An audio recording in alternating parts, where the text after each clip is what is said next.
Hey everybody, I'm here with Bayley, WWE Women's Champion. Give me some leeway with this first one, because I feel like there's an interesting dynamic when you were going into WrestleMania for your title match. Obviously, you walked away with the title, but there was a lot more attention on you winning the title, feeling like this was your moment versus, IYO being the champion. I feel like there's a similar dynamic now where people are like getting behind Nia. It's her time. You guys are? Oh, crap. Some, but obviously you still have your fans, but I feel like there's this almost like challenger's advantage, sort of like with people saying like it's her time and she's due and she's improving, and those are all good things you want to hear as a competitor. But how do you feel about that? Feeling like, you're the champion, you should have that advantage. Well, for one, I love an underdog, and I think it's easy to cheer for an underdog if that's what people are like, oh shit, it's her time. And I like it. I think it's cool for everybody to want different things, and to me, it's just like, well, if she's getting better, then watch me beat her. If she's improving so much, then watch how much better I am than her. I think it's interesting. I think, we as wrestling fans always go back and forth. It's like you want what you can't have type thing. And it's only natural. But I don't think it doesn't really affect me too much. I would say for me, when I was going into WrestleMania or the Royal Rumble, when people were actually wanting me to win, that did actually boost confidence, and it did make me feel like, hey, maybe I do deserve it. Maybe it's not just me in my mirror telling myself these things, It's like they actually see. It just shows how observant our wrestling fans are and everything. And you've been the ultimate underdog, literally, at some points in your career. So you kind of know how that feels to be in that position, not just at WrestleMania, but before. Yeah. One other thing you have been is a role model. There's been an evolution of sorts of that.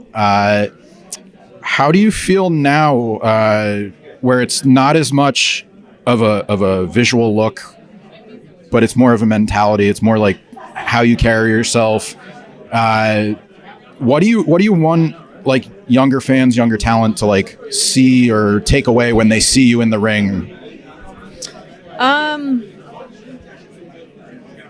I mean, if they want to be a wrestler, you mean, or just in general? If they're a fan of yours, like, what is one thing that you want to communicate to them, whether it's your in-ring work or just how you carry yourself in general? I mean, hopefully it's a little bit of everything, but I think I really want people to just see how much I care about this and how much I love this and how much this means to me. But I like them to see that in the storytelling, or I like them to see that in the little details that I do in the ring, or something different I do in the ring. And it's not always a new move, but it's always small details.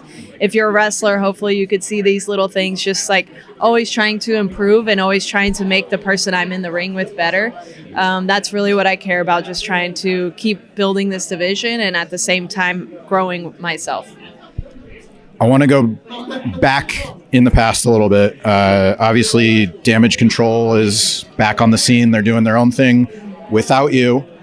But was that always the plan, to sort of have it evolve beyond you or beyond a specific member? Because I know you talked about seeing Dakota and IYO as like who you wanted to be in the group with you. But obviously, you're doing your own thing. They're doing their own thing. Was that ever communicated, like it was going to evolve beyond a specific member?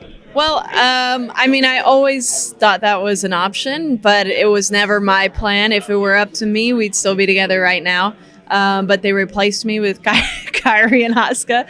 I think that it just shows that what I wanted to do, the vision I had set out, had worked, So what I wanted was Dakota and IYO to get that spotlight. I wanted them to be in these big time matches. I wanted them to get the attention and put everyone on notice, because they're too talented not to. And that's what's going on now. And I think if it were up to me again, it would have been like two other girls. There would have been other girls that I brought with me from NXT, or anybody on the roster that just hadn't had that chance yet. But I'm very proud of Damage Control. I wish that I could, we could have done more together, but I'm so proud of how far they came, and it looks like they're going to be doing a lot more. So I think that's really cool.